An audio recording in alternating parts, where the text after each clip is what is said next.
اعوذ باللہ من الشیطان الرجیم، بسم اللہ الرحمن الرحیم۔ السلام علیکم ورحمۃ اللہ وبرکاتہ۔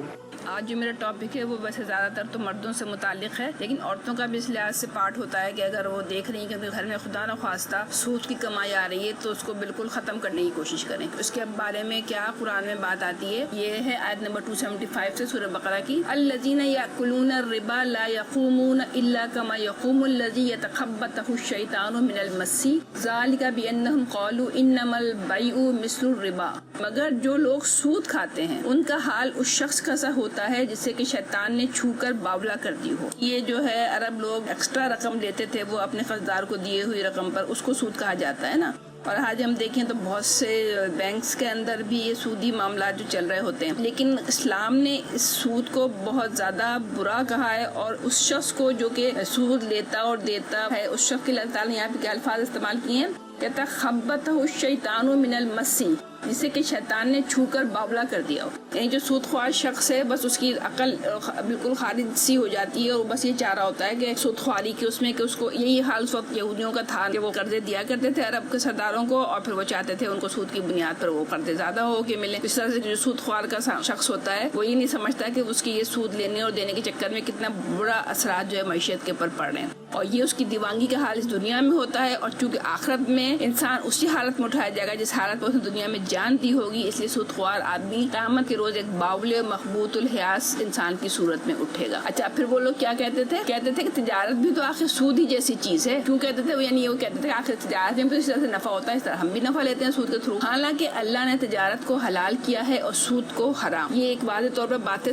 تجارت اور سود کا جو فرق ہے کہ تجارت میں بندہ جو ہے اپنی محنت، ذہانت اور وقت کی اجرت لیتا ہے، جبکہ سود میں یہ نہیں ہوتا۔ لہذا جس شخص کو اس کے رب کی طرف سے یہ نصیحت پہنچے اور آئندہ کے لیے وہ سود خواری سے باز آ جائے، تو جو کچھ وہ پہلے کھا چکا سو کھا چکا، اس کا معاملہ اللہ کے حوالے ہے۔ فمن جاءہ موعظۃ من ربہ فانتہی فلہ ما سلف وامرہ الی اللہ ومن عاد فاولئک اصحاب النار۔ اور جو اس حکم کے بعد بھی پھر اسی حرکت کا اعادہ کرے، اصحاب النار وہ جہنمی ہے۔ اب آپ دیکھیں یہ واضح طور پہ قرآن میں یہ ایک آیت ہے فاولئک اصحاب النار، اس کے آیت کے آنے کے بعد مسلمانوں میں سے، ہم مسلمانوں میں سے بھی کوئی مرد اگر سود لینے دینے اس کی چیز میں کر رہے ہیں، ہم کوئی بات نہیں بھائی، نماز بھی پڑھ رہے ہیں، اس طرف تسبیحات بھی پڑھ رہے ہیں، روزے بھی رکھ رہے ہیں، حج بھی کر رہے ہیں، لیکن ساتھ میں سود کا کام بھی کر رہے ہیں، تو واضح طور پر یہاں یہ آیت ہے کہ وہ جہنمی ہے۔ فاولئک اصحاب النار، یہ آپ لوگ دیکھ لیں، آیت نمبر ہے 275۔ آگے اللہ تعالیٰ کیا کہہ رہا ہے، ہم فیہا خالدون، جہاں وہ ہمیشہ رہے گا۔ اب یہاں یہ کوئی وہ نہیں ہے ڈفرینشیشن کہ وہ